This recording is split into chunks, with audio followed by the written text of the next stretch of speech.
So when you define a method, you need to be careful about how the method is going to be used. Okay. So one thing we just talked about is the the parameters of the method. Remember that when we define a method, so for example, here is let's say public class. This is my class. This is a class, right? So in the class, you can define methods. So one of the method you can define is public static. Okay, so and then you can provide a method name. So I'm gonna say my function. Okay. Now, so then in my function, you can actually provide an argument. You can have a one argument. You have two argument, two parameter, one parameter, two parameters. Let's say we have one parameters, which is integer. Okay, and then you can define the um, the contents of the method. It's the body of the method. You're going to say, oh, I can define a local variable y, and then I'm going to say y equals y plus x, and then that's it. But then once you calculate the y, you want to say, oh, I want to actually return a value. Then you can return y. So then when the method has return value, because y is an integer, so you need to return an integer. Then you need to provide the type for the returned value. So here is the integer. Now, if the method has no return value, then you can put void here. Okay. And then in the main method, so in the main method, say public static void main. Then you have an argument or whatever. And then this is a main method. And then you can actually call a method. Say, okay, I define a variable integer a. Then I'm going to call the method. Say a equals my fun. I call the method. When I call the method, so you're going to call this method. And because the method has a parameter, so I need to provide an argument.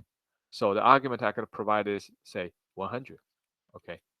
So in that case, I'm going to call this method using the argument of 100. So the 100 will be assigned to x. Okay. So now here's the things you need to be careful about. Let me change this. So instead of directly put the value here, if I put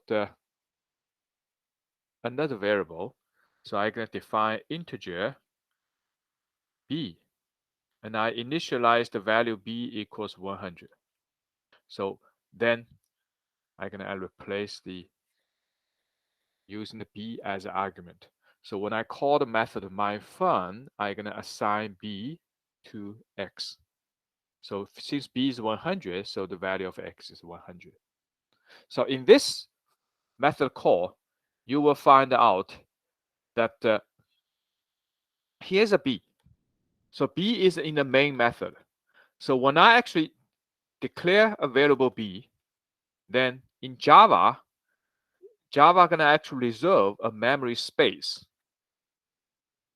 called b. And Java, when I declare an integer a, Java gonna reserve a memory space called a. Okay. So then when the b is initialized to 100, then the value 100 is assigned to b, right? And the a, it's declared, but there's no value. So I don't put value in here. Now, when I define a function, so here you have a parameter. So I'm gonna actually declare Java gonna reserve a space, and that space is actually integer type, and this is reserved for value x. And then when I declare an integer y inside the method. So then I can actually declare a method, inside, declare the y inside the method. Then Java can reserve a space of integer called y. So x and the y. Now this x and the y is, Java basically reserve these space for x and y, but that's, x and y has a scope. Okay, so x and y has a scope. X and y only makes sense in this scope. When I actually call the method, then immediately Java going to create this space. Now, when I actually finish the function call, now this variable x, this variable y will be wiped out, will no longer be available, because when the function is completed, then every actually space resource reserved for the function will be wiped out. So it's going to disappear.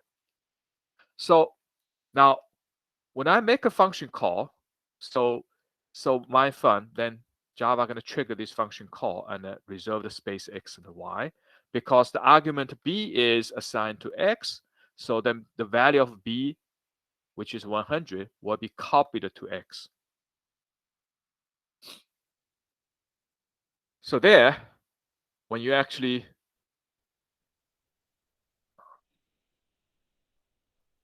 okay, so I think I make a mistake here, and I declare the y, but I don't assign the value y.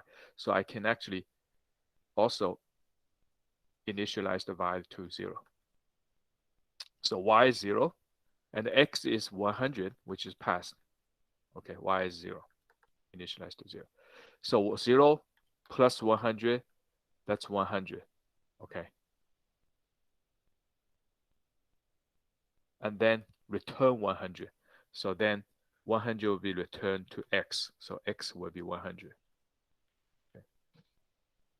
Now, if the y is initialized as a 10, then the y is initialized as a 10, and then you're going to have a 10 plus 100. So y going to be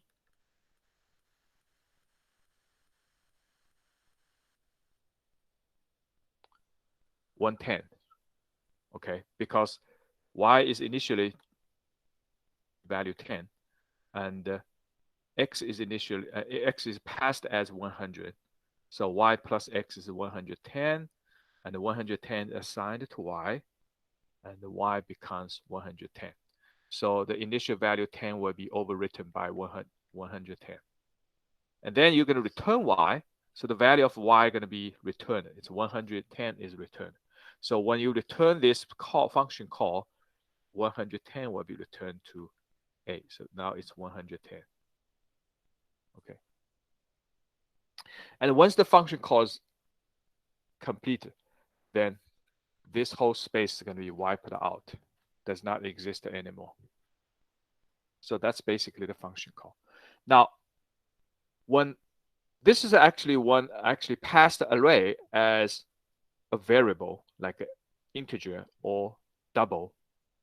So these actually kind of type is called a primitive type.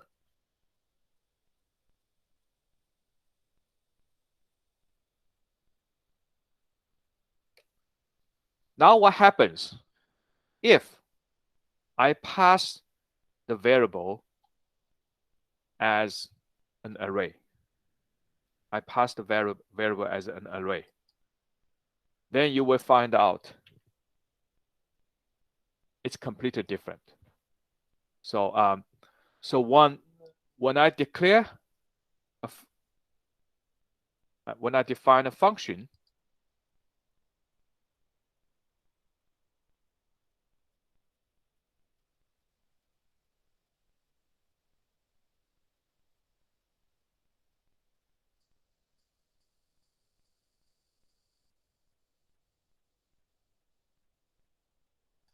now when I actually define a function,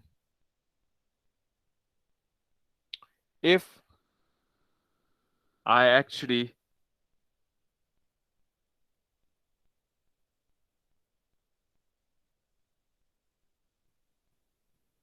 the parameter I define in the function is an array. So now x is an array. So it's int square bracket x. So x is declared as square bracket. So x now is an array.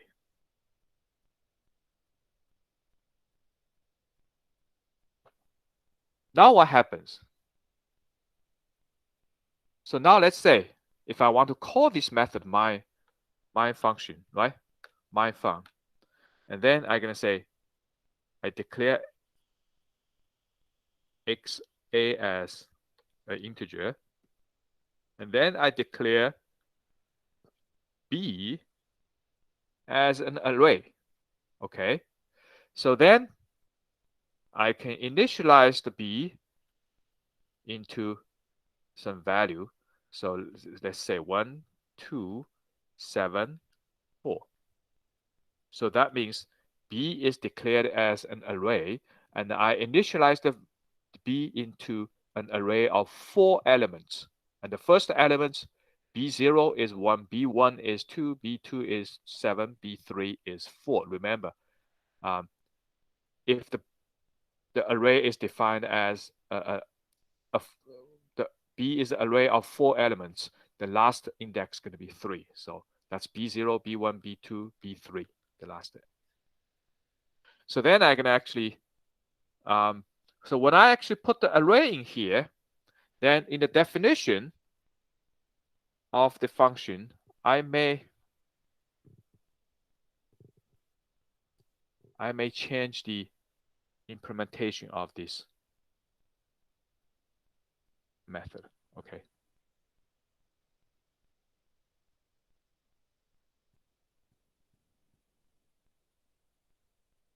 So what I'm going to do is I'm going to say I declare a variable called y. And then I'm going to say y equals x0 plus x2. Okay. Because x is an array. Okay. And then I'm going to return y.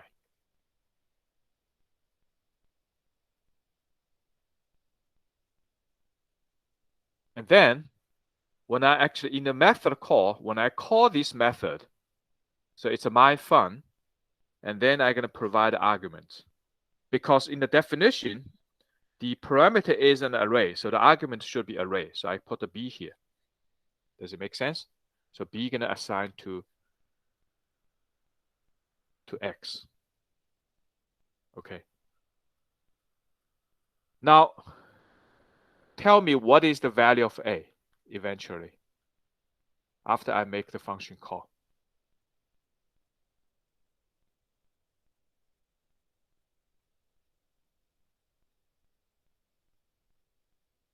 B, the array will pass to x.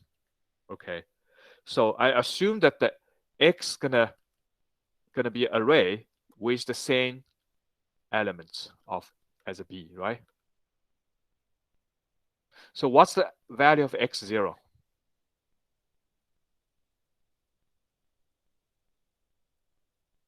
Come on, tell me what is the value of x0?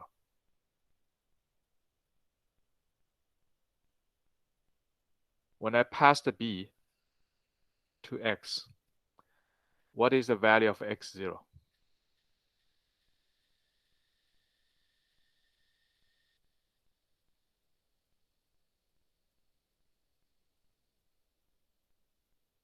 Now, what is the value of b0?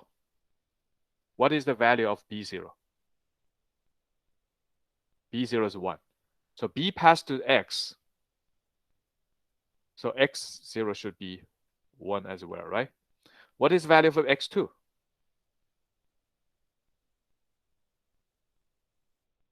7. Yes. So 1 plus 7 assigned to y. So y is 8. So when I return the value, so the value of A should be 8, right? Sounds very straightforward. So sounds like when you pass the variable, the argument will be passed to the argument, the parameter here. Now, the only difference is now X is an array, B is array, right? Now, but just remember, there's a big difference between passing the primitive type, like integers, or passing the array. The difference between this is when I declare an array, so I can actually create an object called array, okay? Now with 4 elements, okay? And then B is array variable. So B is array variable, but B, the array of B basically contains a reference. Now this reference is actually the memory address of the object of this particular B. This object contains 1, 2, 7, 4, and each block represents an integer, and I have a 4 integer, and that's the object. And this B actually is a variable which contains a reference, which is the memory address of the object. Okay, so basically B actually points to that object. So this is actually the memory address. So which basically tells you where this object is stored in the computer memory. Okay, this is how the Java actually stores the array. Now, when you actually define this method with a parameter array, so X is going to be declared as array, right? X is array. So the value of X is going to be some kind of reference, okay? It should be reference. Okay. Now, at this moment, because X is just a parameter, it hasn't been assigned to any value yet. So X is just an array element, okay? Array variable. I'm sorry, X represents array variable. But X hasn't pointed to anything yet, okay? Now, when I actually call the method myFun and pass the argument B as an array, so B gonna pass it to X. So what this gonna do? Now you may have two actually options. One is I create another object, okay, and copy every element of this object to this object,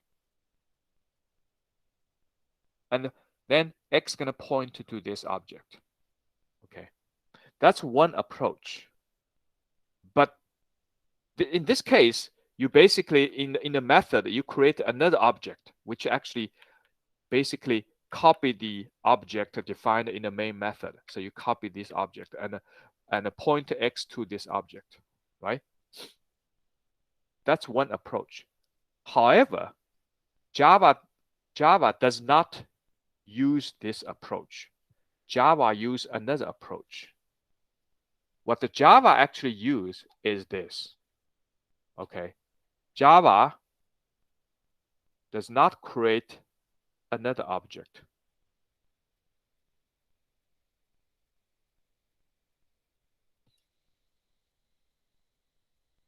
So let me actually erase that part.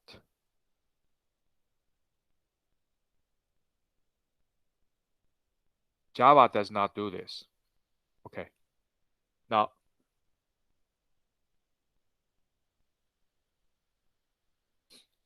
Java, reserve a space for the array X, which is actually store the reference. What the Java do is Java actually copy the reference of B to X. So whatever the reference here, for example, if the B in the reference area of B, if the reference is basically memory address is actually a number. So suppose the memory address is, 100, okay, or 1000. So Java does not copy the object, okay, to here. Java actually copied the reference 1000 to the reference area in the X. So that Java does not create another object and copy the whole object, which actually stores the elements of the array. But the Java actually copy the reference of B to the reference of X. So X contains the same reference as B. Now, what does that mean? So that reference is the memory address of this object, right? So that means when you actually pass the, argument B to X, to the array X, Java basically copy the reference. So Java actually forced the X to point to the same object that B actually points to. So when you actually do the method call with array, Java does not create additional object which contains the elements of B. And Java actually just copy the reference of B, the B basically, which is actually memory address of the actual object. Copy this reference to the reference area of X. So that means X contains the same memory address as B contains. So B points to this object, so X points to the same object. Now we're going to talk about this a little bit more because, when you actually do this job, you just feel like, well, this is a good idea, right? Because it does not create additional object. So you're going to save the memory space. And you still do the job because when you actually refer to x0, x0 basically points to the same object as B points to. So x0 is point to 1. x2 points to 7. x3 points to 4. So because X and the B points to the same array object.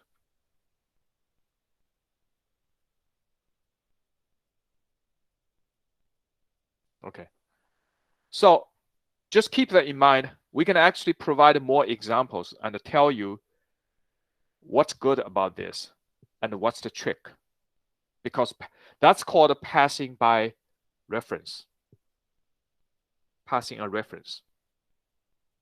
Now, what's the good thing about passing reference and what's the bad thing about passing reference? I'm not going to say it's a bad thing, but what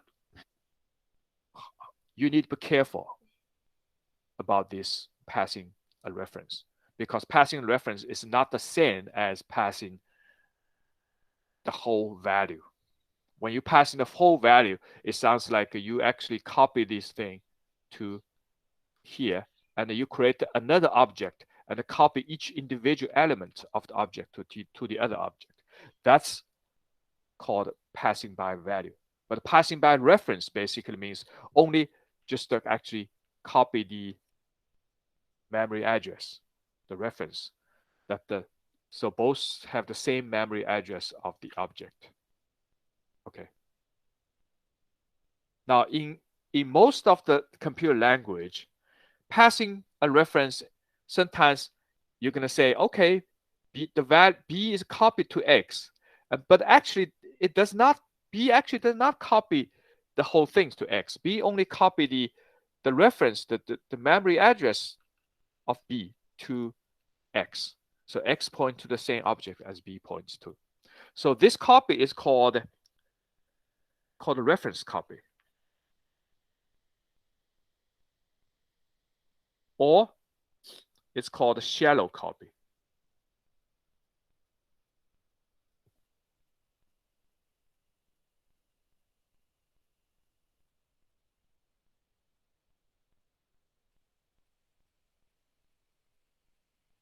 Now, when you actually make a value copy, so you actually, when you copy an array to another array, and you actually create another object and copy each of the elements, and that's called a deep copy. So there's difference between these two copies. Okay, shallow copy basically means I don't create additional object. I just point to another array variable to the same object. Okay. We'll be back and talk about this even more. We're going to provide more examples for this. Okay. Now, when you define a method, okay, so everything actually declared in the method stays in the method. When the method call is finished, this particular variable is gone. So it's actually, that's the scope of variable. So when I define a method, public or static void a method, this is probably some parameter here. Then when I declare int x,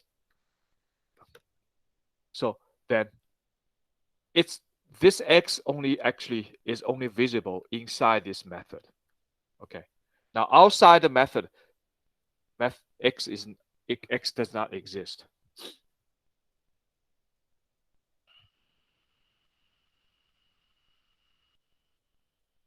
Now, the scope of variable actually varies.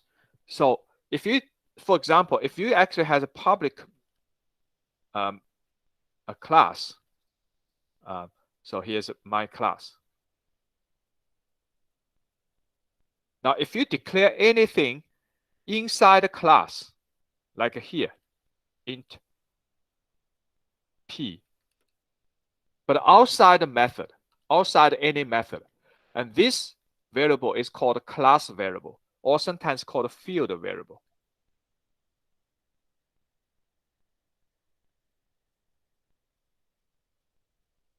Now, if you declare p as a class variable or field variable, and then you can use the p inside. Okay, so p is accessible inside the method. So the class variable is visible to every method in the class. However, this method is not visible outside this method. Only stays in the method. So you just actually need to know the scope. Okay. So that there's a difference between field and a local variable. And so the variable x is a local variable. It's because it's declared inside a method. But p is a field variable. Okay. Now, when you actually declare a variable in a class, but not in the method, outside the method, that's called a field variables. And when you declare a variable in the method, that's called a local variables, which is only recognizable inside method. Now, you know that the field variable has a wide range. So every method defined in the class can use the field variable, but the local variable only available to this local method. Another method cannot recognize it. Okay. It sounds very simple, right? However, in Java,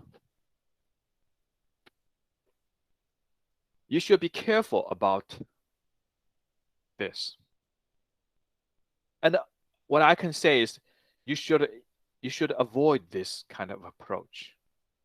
Now, that's the case that, try to avoid the scenario that you define a variable inside the class, outside the method, and also declare the same variable inside the method.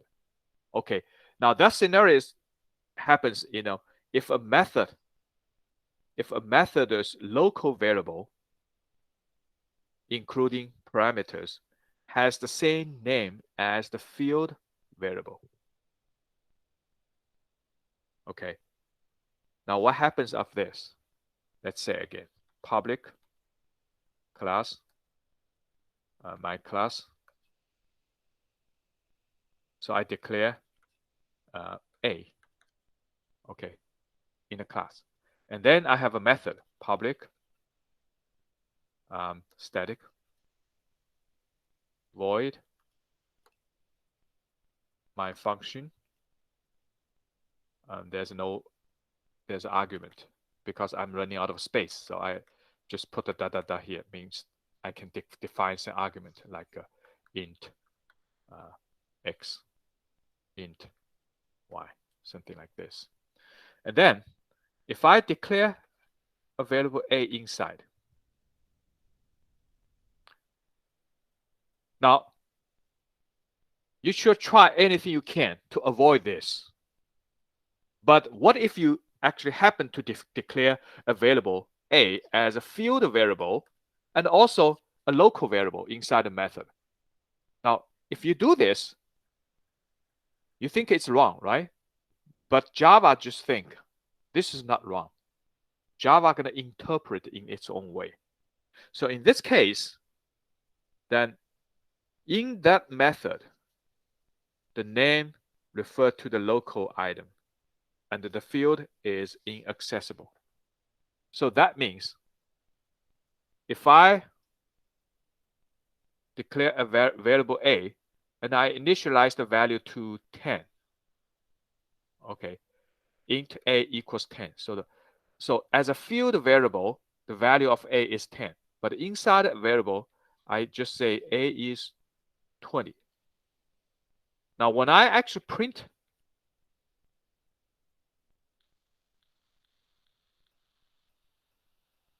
now what is this value a going to be printed out?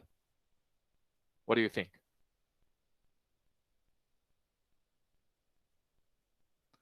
This printf statement is inside. This printf statement is inside a method. It's 20. It's going to be treated as 20, right? Because it will be if this is actually a local variable and also it's a field variable, this method is going to treat it as a local variable, and the field variable is not accessible. Now let's define another method: public, static, void, and my fun2. Okay. Inside, I just print system void. Oh no, I'm sorry, 6 out print. And I print a variable a. But so what I'm gonna say is, I think this is actually syntax. It's wrong because when you actually try to access this field variable, I have to actually declare a method object. Say my class. My class is a class. I say. I declare an object, so my class. And then when I call this, I'm gonna actually call the variable field variable. I'm gonna use an object of the class. Say a class. Okay, so I'm gonna say a class dot a. So that basically refers to the field variable. Now, if I use the field variable, now what is the value of this a? Now this a is not declared in this method. So then here, this a refers to the field variable because it's not declared locally. If I define it locally, then it will be treated as a local variable. But as I mentioned, try everything you can to avoid this. But this kind of coding is not a very good, it's not a good practice. Okay. Because you only try to confuse people. Okay. Unless you really intentionally wants to define a field variable and you define a local variable with the same name. If you intentionally want to do that, that's okay. But don't actually do this in most of the case. And that's actually, sometimes this is actually going to cause some problem. Also, there's another actually issues we're going to talk about. It's called a side effect. If you use the actually same name as a field variable and a local variable, there's some kind of side effect. Okay. Now, let's take a look at this example, the side effect example. Okay. Let me see. Okay. Now here, I have a code. I use the repo.it. Okay.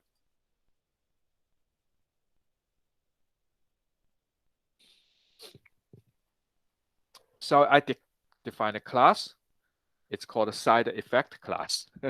I just use that name. Okay. Now, in this class, I declared two variable, and these two are field variable because it's declared inside the class. Okay. But outside the method. Okay. So first one I called a field var 1, a field var 2, and they're all both initialized to 0. And then here's the main method, and here's another method. This method, I call the method name do something. Okay. So it's a public do something. Okay. Now, there's a one parameter, arg0, okay, in this do something. So then inside the do something, I declare a field var 2. Remember, field var 2 is also a field variable, right? So now a field var 2 is also declared inside as an integer. Okay. And then I initialize the value to 1. Okay. Now, so field var 2 is declared both as a field variable and a local variable. So now you remember that the inside the do something, the field var 2 is a local variable because the field var 2 is not accessible. Okay. Now the next step inside a variable is, now when I get argument parameter, and then the field var 1 equals field var 1 plus arg0. Okay. Field var 1. Remember, field var 1 is a field variable, right? Okay. Now field var 2 equals field var 2 plus arg. Okay. So now, what is the value of field var 1 after you execute this statement? What's the value? Now, field var 1 is a field variable, right? So the initial value is 0. So it's a 0 here, plus arg0. Now, what is arg0? Let's see. Okay. Now, here's the main method. Now, what I do is, for side effect class, I declare an instance of a class. Okay. That's a class instance.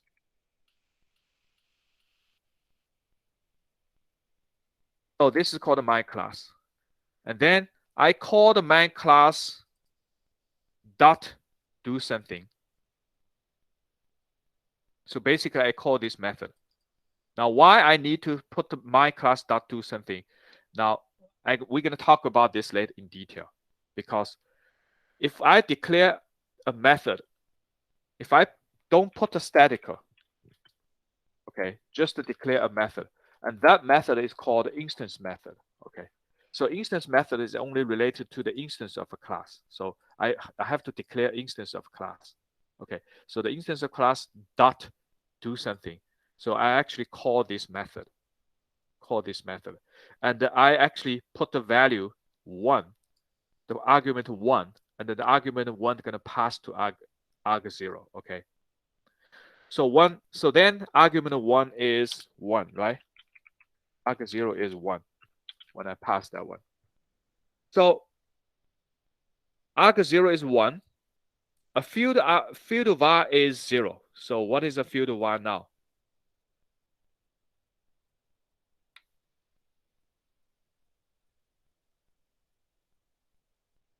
Field var 1 is 1, right?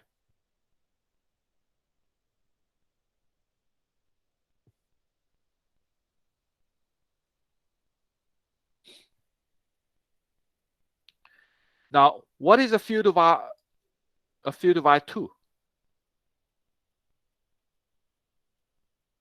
The field var 2 will be treated as a local variable. So initially the local variable is assigned to 1, and the 1 plus 1, that's 2. 2 assigned to field var 2, so the field var 2 is 2, right?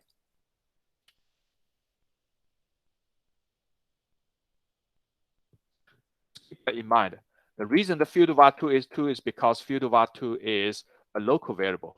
So the local variable, initially, the value is 1, okay? Because I did that, the value is 1. So then 1 plus 1, 1 plus arg0, which is 1, I got a 2. So when I print this, inside the method do something. So the field var 1 is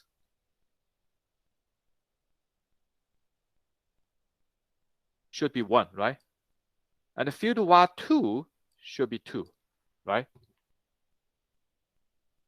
Okay, that's okay. And then what about the print statement outside this method do something in the main method? In the main method, what is the value of field var 1 and what is the value of field var 2? Let's take a look at this. Let me actually compile it. Side effect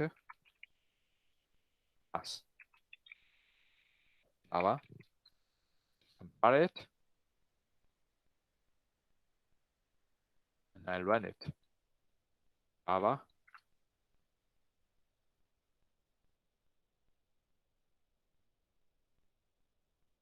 Now, does it make sense? This is the in method, okay? In method, field var 1 is 1, field var 2 is 2, which is expected, right? Is 1, 2. Now, outside this do something method, it's in the main method. So this is outside this do something method. Now, field var 1 is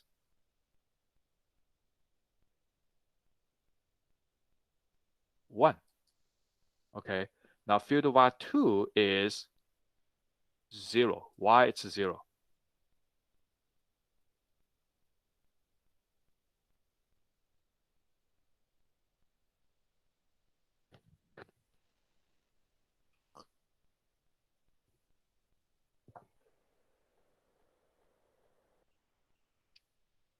Why it's 0? Because a field var 2 is a local variable. So anything changed inside do something, inside the method do something, it stays in the local. So when you actually try to treat the field var 2 outside the do something, that field var 2 is the field variable, which is 0, still 0. Everything that field var 2 change, the change you made, every change you made for the field var 2 inside the do something method has no effect outside this method. However, if you actually declare as field var 1 as a field variable, everything changed for field var 1 in do something does have an effect outside the method. So the field var 1 is actually 1. Even though the change actually, the field var 1 change is made inside the method, because even that inside of do something, that field var 1 is still a field map variable. So if you change the field variable, even inside do something, the field variable has been changed. So the field variable field var 1 has been changed to 1. And that change is made in the method do something. However, everything you made, the change you made for field var2 in do something doesn't have any effect to the field method, a field variable, field var2. Because inside the change, the field var1, inside this do something, the field var2 is actually local variable. So everything you change is change the local variable. Now, when you actually go outside the method, this local variable has gone. And the field variable, field var2 is still a 0. You see the point here?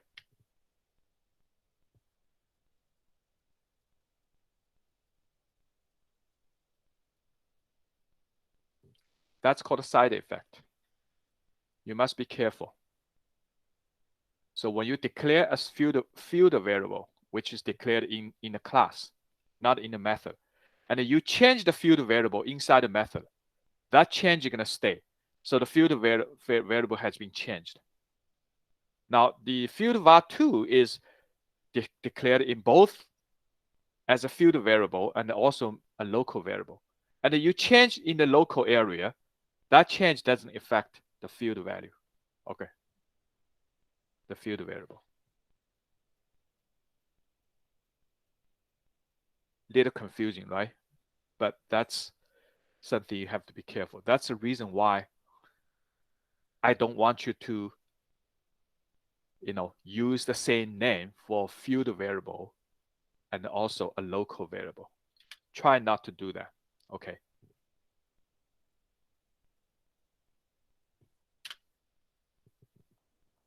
And also, a method has a scope. If you declare a method inside a class, and this method can be called inside a class, it's accessible by any other method defined in the same class. Okay, just keep that in mind. Okay, the next thing we're going to talk about is called a method name overloading. Oh, what does that mean? Method name overloading. Now in Java, okay, sometimes you can define two methods with the same name. Okay, so Java can define two methods with the same name. Okay, now you may ask how this can happen. Why you can define a method with two methods with same name? Now, the Java still going to be able to tell which method is which.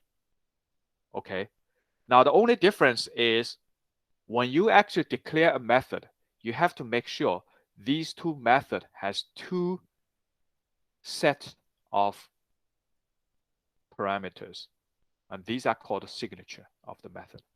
Now let's give an example. Let's say public class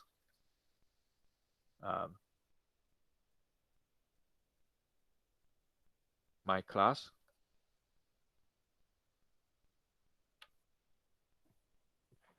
so you can declare a method. Okay,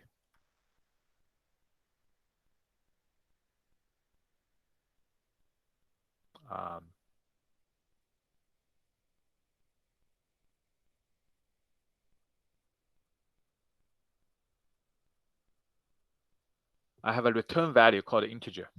Okay, I call it sun.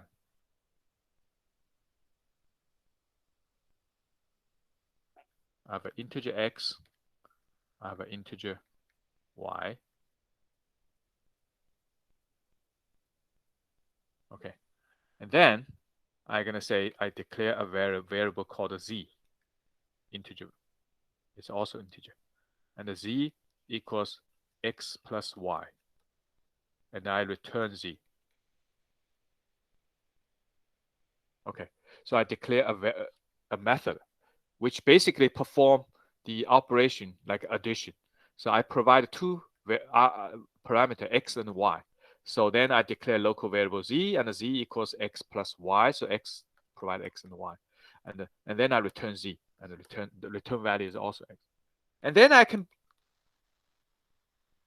define another variable, another method, and I call it double. You're going to return double. And the variable name is, the method name is still called sum, but then I can say double x and double y. Okay, so I just turn around because double x, double y, because I'm running out of space. And then inside, I declare a variable called double z. So I can still define double z because z is a local to the method. So outside the value, outside the method, this z is not recognizable. So I can reuse the z in another method. So z equals x plus y, and then return z.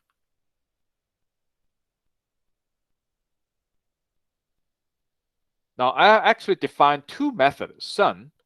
One is the addition for two integer value and return integer value. The other one is I provide two double, a real actually variable, and then return a double. Now this is called name overloading. And when I call this method, I can define this function call in the main method. Okay. And now, so in the main method, let's say public main method. Okay, whatever. So when I call, so let's say I declare two variables a and b, and I declare two double. Sorry, I'm just running out of space here. Let me. Let's actually switch to next one. Let's continue with the next one. So when I call this method, okay, so I can in the main method I declare two integer a and b, and two double c and d. So then a equals 1, b equals 7, and then c equals 3.71, and d equals 4.61. So when I call this method, I'm gonna say, okay, let's say, I'm gonna say, okay, so sum a plus b assigned to an integer variable p, and the double q equals sum c and d. Now I'm gonna make a function called sum. I'm gonna make another function called sum. Now let's say, do you think for the first one, when I call sum a b, which method I actually called? I have two sums. Okay. Now which actually method I can actually call?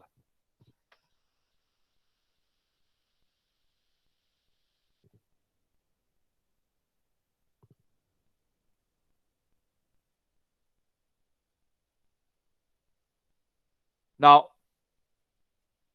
the Java are gonna actually check the argument. The argument here, a is integer, b is an integer, and I assign integer to a, assign integer 7 to b. So a and b are integer. So in that case, I'm going to call this sum, because by signature, this sum has an integer argument parameter, integer parameter. So when I actually make a call, it's an integer. Now when I make a second call, c and d, c is 3.71, which is a double. Okay, d is also a double. So I can have, say, this is double, and then the method I'm gonna call, I just find out, no, this is not the one, because the argument I provide is double. So I'm gonna actually trigger this. I'm gonna trigger this actual piece of code. Okay, so Java gonna be smart enough to decide which particular method actually I can actually call, because the signature is different. One of the method signature is integer, and that signature is double and double, and double, right? X is double, Y is double. So when Java make a call, I can say, oh, int.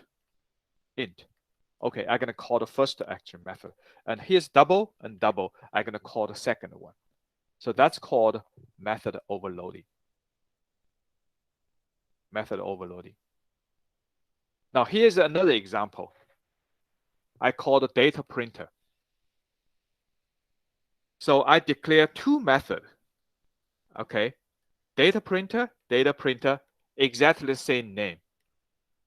Now, however, the first data printer I use the current data, which is integer, and the current month I use integer, and the current year I use integer. That's okay, right? Now the second data print, the first actually date I use integer, and the second one month I use string. So then here's the integer, here's a string. And the last one year I also use the integer. So in this case, the signature for data printer here is int, right? The signature here is int, string, int. So now which data printer I'm gonna actually I'm gonna call is depend on the signature. So if this one 37/2012, so that means it's July 30th, 2012, because the middle one is the month. So July 30th, 21. Now which method actually gonna call? So which method are gonna be, it will be called? Which method will be called? The signature says int. So you're gonna call this one, right? Now the second one, it says 30th. Now I provide a string called July and 2012. And Java gonna be smart enough to say, okay, the signature is int, string, int. So int, string, int. So I'm gonna call this one.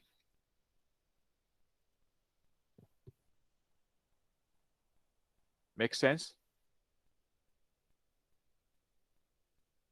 This is called method overloading. So the method overloading, you can define as many methods as you can with the same name, as far as each of the definition of the method has different signature. That means either two method has two different number of parameters. Two method has different number of parameters. Or even though they have a same number of parameters, like this case, same number of parameters, but the types are different. Some types are different. So it's still the same different signature. Okay. So you can either actually, provide the same number of parameters but with different type, or completely with different number of parameters. And this is also the different signature. So as far as the Java can tell the difference in terms of signature, then Java gonna be able to figure out which method I need to call, even though the method names are the same.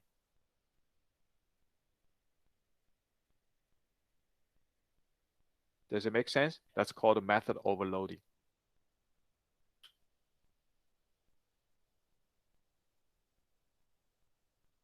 Another topics here. That topic is talking about the scanner. Okay.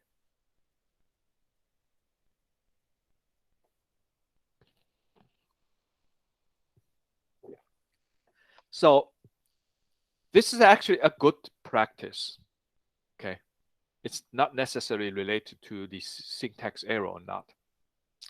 The idea is a program should only use one scanner per unit per import stream. Okay. So if a method needs to be read user input, a good practice is to create a single scanner object in the main method and pass the scanner object to the method. Okay. Now let's take a look at two examples. Okay. Let's take a look at the two examples. So these two examples are actually in the REPEL M2B. So that's a module 2B, figure 6.8.1. So let's actually show you this. Let me actually show you this. And I think I almost done with the class after I finish this. Let's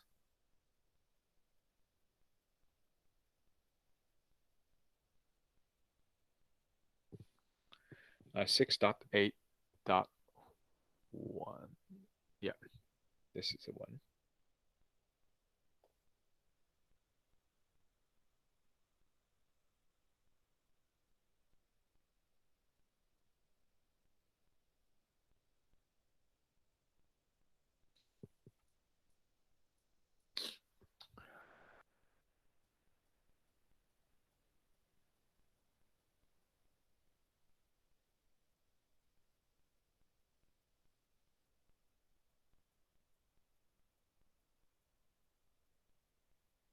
To this.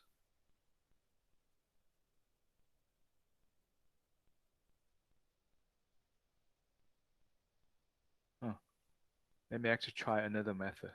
Let's see. REPEL 2B.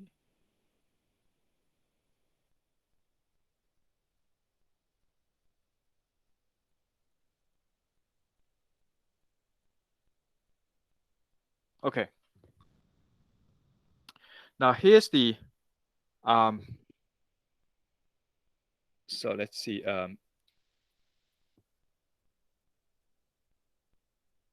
This is actually the method that they used to calculate the pizza calories. So people just care about their health. So they don't want to eat too much fat. So that's why they want to calculate the calories of a pizza. Okay. So I define two methods. One is the pizza calorie is based on the size of the pizza. The bigger the size of the pizza, the more calorie, right? So the size of the pizza is actually, I just use the formula method called calculate the circle area. Okay. So I defined, because pizza is always, most pizza are always, it's like a circle. So I need to actually create a method to calculate the circle of the area. So to calculate the circle of the area, you need to define the radius of the circle, right? Okay. So to calculate the circle, so actually they provide the diameters. That's okay. Diameter is double the circle, right? So double the radius. So that's why when I call this calc circle area, I provide the circle diameters, and then in the method I'm gonna actually declare a circle radius, and then the circle area. Then I define a variable, which is pi, which is the it's a 3.14. That's the value of pi. So the radius is half of the diameters, right? So the circle area is pi times the square of the radius. So pi times the square of the radius. I just multiply the radius twice. Okay. So when I provide the diameters, I calculate the radius, and then pi times the radius square. Okay. Pi times r square. That's the, so I return the circle area. Okay. And then when I calculate the calorie, then I'm doing this. The calorie, I use the formulas that the calorie per square inch Now every square inch there's a 16.7 calories. Okay, so then I can calculate the calories for a pizza, because first I need to calculate out what's you know, square inches, right, for the pizza. And then I have a 60. If the pizza actually is actually 30 square inch, then the calorie is 30 times 16.7. That's the 16.7. So 16.7 is 1 square inch of pizza. And if it's 30 square inch, it's just a 30 square inch times this.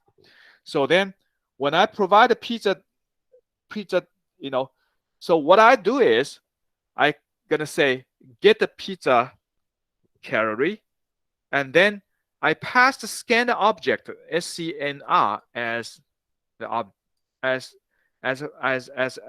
parameters, and then the scanner is actually defined in the main method. The scanner is defined in the main method. Okay, so then when I call get pizza calorie, I pass the scanner object. Okay, scanner object. So that's why when I declare this, the scanner object is, is the parameter here. So when I actually do the scanner object, so because the scanner is declared over here, now every time when I call get a pizza calorie, I need to actually provide the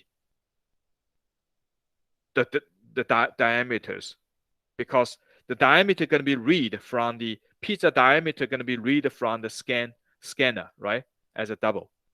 And then once the pizza diameter is read from the scanner, and then I can,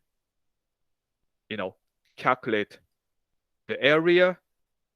And then once the area is calculated, then I actually calculate the calories per square inch, which is 16.7 per square inch.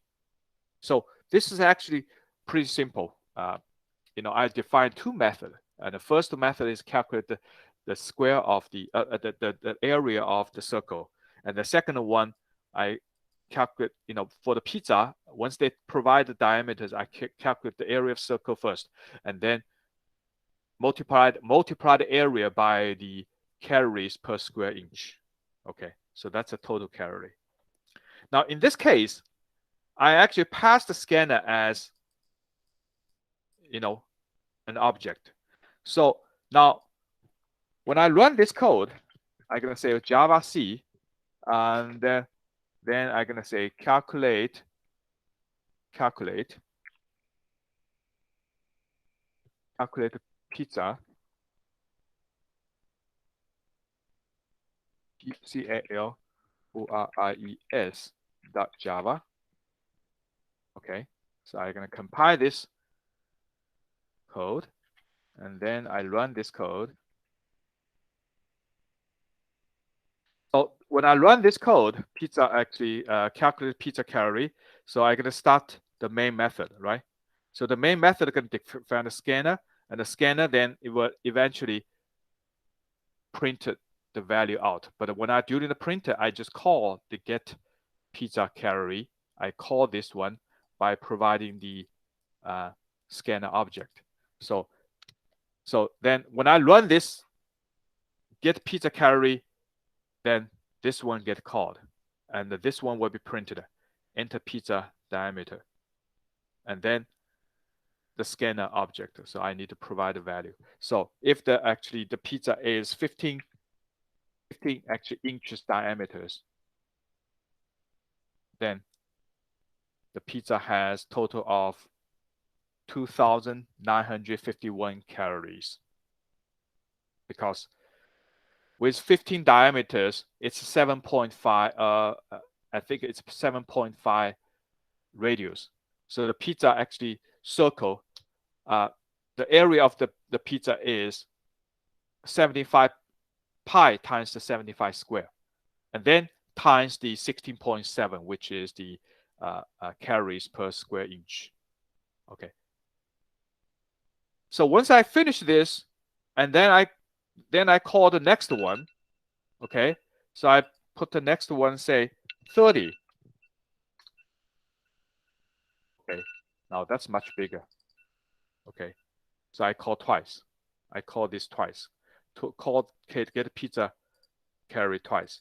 But just keep that in mind. Even though I call the get pizza carry twice, I only use the one scanner object because I pass the scanner object as object. Okay. Now, sometimes people are going to say, do I have to do this? Can I actually define a scanner inside the get pizza carry and call the scanner every time? Declare the scanner every time. Yes, you can do that. But you got a problem because let's see next one. I can quickly just go over the next one. So it's exactly the same implementation, except in the method, get pizza carry, I don't pass the actually scanner object. I declare the scanner object inside get pizza carry. Okay. So then when I call this get pizza carry, I don't pass the parameters. Okay. Don't pass the scanner. Now, what's the difference between these two? The first one and this one. So in this one, every time when I call get pizza carry, I have to create a scanner object. Okay. Keep that in mind. If I repeatedly call get pizza carry, I have to repeatedly create the scanner object. Now, creating an object is very expensive. It takes some time. So that's the reason why the first actually implementation is much better. Because in the first implementation, you just actually create a scanner object. And this object is created in the main method. And when I make a function call, in each function call, I use the same scanner object. So I only create the scanner object once and use them many times. Okay. So here, if you compile the method and call the method, you're going to return exactly the same value. But this one is much better. Okay.